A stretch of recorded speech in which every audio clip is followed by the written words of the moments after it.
ओम गजाननं भूतगणादिसेवितं कपित्थजम्बोफलचारुभक्षणम् उमासुतं शोकविनाशकारकं नमामि विघ्नेश्वरपादपङ्कजम्। सर्वेभ्यो नमः। कल मैंने 4 प्रकार की वाणी के बारे में कहा।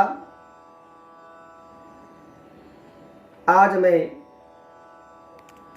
श्रीमद् भागवत जी का टूंक में परिचय दे रहा हूं। श्रीमद् भागवत जी का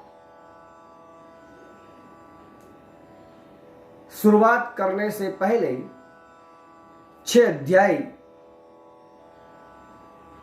पद्म पुराण में से लिए हैं, क्योंकि स्वयं श्रीमद् भागवत प्रशंसा नहीं कर सकता। कोई भी व्यक्ति जगत में कोई स्वकीय की प्रशंसा नहीं कर सकता, और जो करेगा तो वो जगत में वाजिबी नहीं है। कोई उनकी प्रशंसा नहीं सुनेगा, दूसरे करेंगे तो सुनेंगे। इसलिए यहां भी भागवत जी की प्रशंसा पद्म पुराण से की गई है।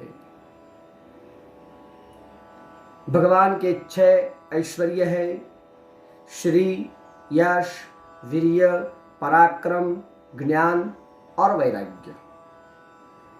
ये 6 ऐश्वर्य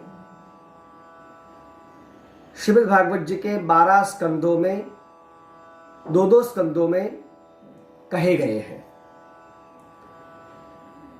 भगवान का जो श्री ऐश्वर्य है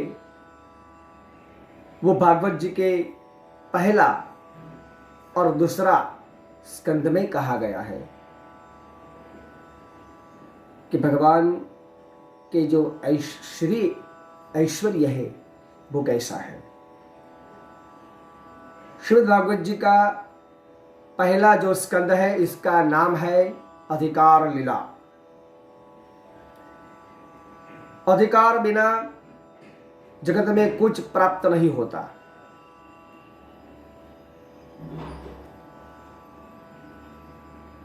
अधिकार यानी हक नहीं, योग्यता।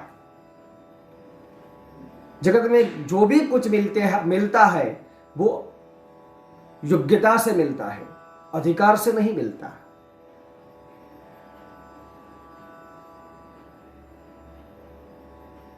उसी तरह श्रीमद् भागवत जी के प्रथम स्कंद में जो परीक्षित राजा को श्रीमद् भागवत जी की प्राप्ति हुई वो किस लिए हुई?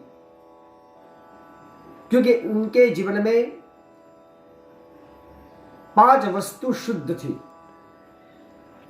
कौन सी 5 वस्तु? मातृशुद्धि, पितृशुद्धि, बीज शुद्धि, वंश परंपरा शुद्धि और भगवद कृपा।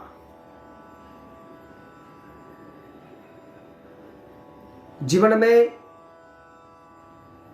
ये 5 शुद्धि भक्ति के लिए अवश्य होनी चाहिए।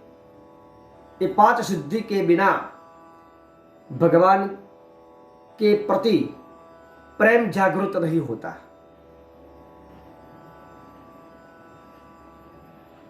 अधिकार यानी योग्यता के बाद ही ज्ञान की प्राप्ति होती है। इसलिए श्रीमद् भागवत जी का दूसरा स्कंद का नाम है ज्ञान लीला।